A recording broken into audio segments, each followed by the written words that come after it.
Elles ont labouré la France, l'Europe et même le monde. Rutilantes et magnifiques, elles ont apporté leur pierre à l'immense saga du progrès technique et scientifique qui améliore la vie des hommes. Regardez bien. Le 10 décembre 2006, c'est une légende du patrimoine français qui a disparu pour toujours. Ce jour-là, le mythique train bleu originel est parti pour son dernier voyage. Parti comme il l'avait fait tous les jours depuis le 8 décembre 1883, de 20 milles à 20 heures précises pour allier Calais, tandis que son homologue faisait le chemin en sens inverse. Et le lendemain matin, on verrait sur les quais de Nice ou Monaco des foules joyeuses exprimant leur joie et leur bonheur, joie de retrouver leurs amis, leurs parents, leurs enfants. Au milieu de toutes ces exubérantes manifestations d'allégresse, un seul homme n'intéresserait personne, ne susciterait qu'indifférence, un homme ignoré de tous. Pourtant, il était facilement reconnaissable. Il avait le visage noir de suie et de fumée séchée, une casquette bleue vissée sur sa tête. Il avait passé la moitié de la nuit accoudé à la lucarne de sa magnifique 141R, le visage dans le vent ou le froid, ou la neige, à scruter la voie, les yeux protégés par d'énormes lunettes de mécano.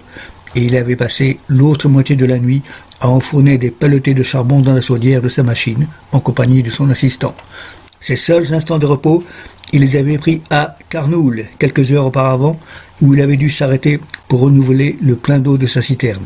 Mais pour lui, aucun signe amical, même pas un simple regard, aucune expression de gratitude, d'ignorance totale.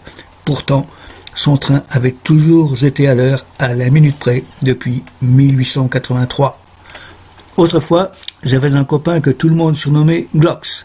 Un jour, Glocks m'avait dit « Le problème de la France, c'est qu'il y a beaucoup trop de gens qui gagnent beaucoup trop par rapport à leur vraie valeur et leur utilité sociale. Je pense que si Glocks est toujours de ce monde, il doit penser que ça ne s'est pas arrangé, loin de là. Mais il devait penser à l'époque que cet homme au visage noir de suie ne faisait certes pas partie de ceux qui gagnent trop par rapport à leur vraie valeur et leur utilité sociale. » Quelques années plus tôt, c'était une autre légende du patrimoine européen qui avait disparu, le fabuleux Orient Express, qui a sillonné l'Europe pendant 94 ans, de 1883 à 1977.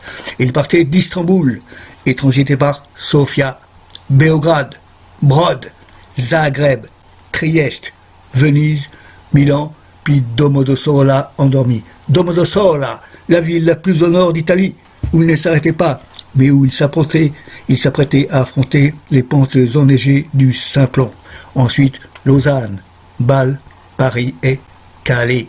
Magnifique et fugace trait d'union pour tous les peuples européens, si martyrisés par une histoire tragique. Mais les superbes 141R et leurs homologues italiennes ou allemandes n'ont pas labouré que la France et l'Europe. Elles ont aussi essaimé leurs bienfaits partout ailleurs dans le monde. Ainsi, d'Asmara à Massawa, le train remis en état, le train à vapeur à travers l'Érythrée pour un long voyage hors du temps.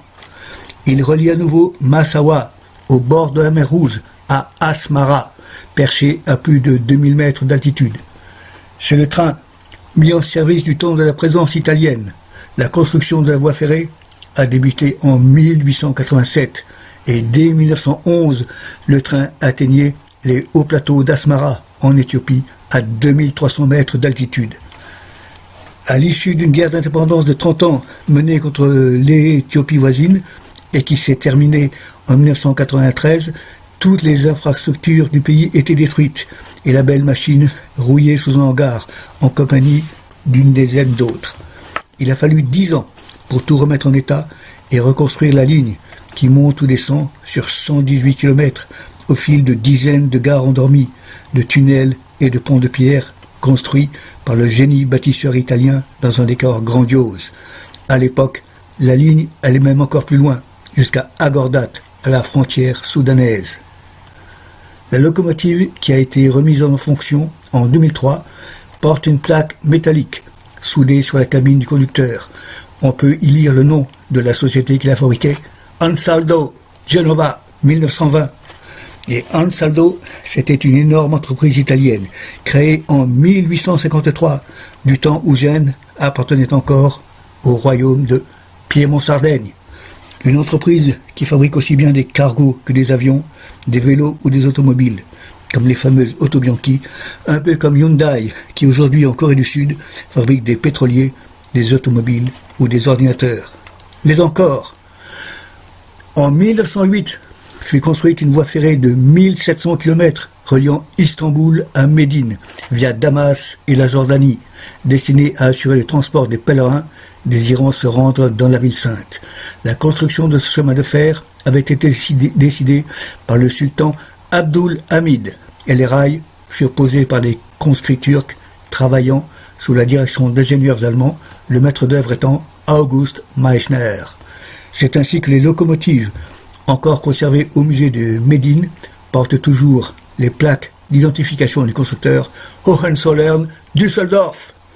Le train remplit bien son office et transporta des milliers de pèlerins, mais il fut constamment l'objet d'attaques des combattants des tribus rebelles et fut finalement quasiment détruit pendant la guerre de 1914-1918 par ces Bédouins dirigés par Laurence d'Arabie. Le train servit aussi à transporter des sous-marins en pièces détachées, destinés à être assemblés et soudés dans les ports turcs de l'Empire ottoman. Cet Empire ottoman, dont Mustafa Kemal Atatürk affirma plus tard qu'il avait choisi de le sacrifier pour sauver le peuple turc. Vintimille, Menton, Monte-Carlo, Monaco, Nice, Antibes, Golfe et Juan, Juan-le-Pin, Cannes, Fréjus, Saint-Raphaël, Toulon, Marseille, Dijon, Paris et Calais. Telles étaient les gares desservies par le mythique et légendaire train bleu. Et, pendant plus de 80 ans, les rochers bordant la voie furent noirs de fumée. Mais la traction électrique a mis fin à cela, tout en renvoyant les mythiques 141R dans les souvenirs de l'histoire. Le 8 février 1916, c'est un de ces sous-marins amenés par train d'Allemagne en pièces détachées et assemblé en Turquie qui torpilla le croiseur français Amiral Charner, causant la mort de 427 malheureux marins, tous disparus, tous perdus, corps et biens. Un seul survivant, le premier maître Cariou.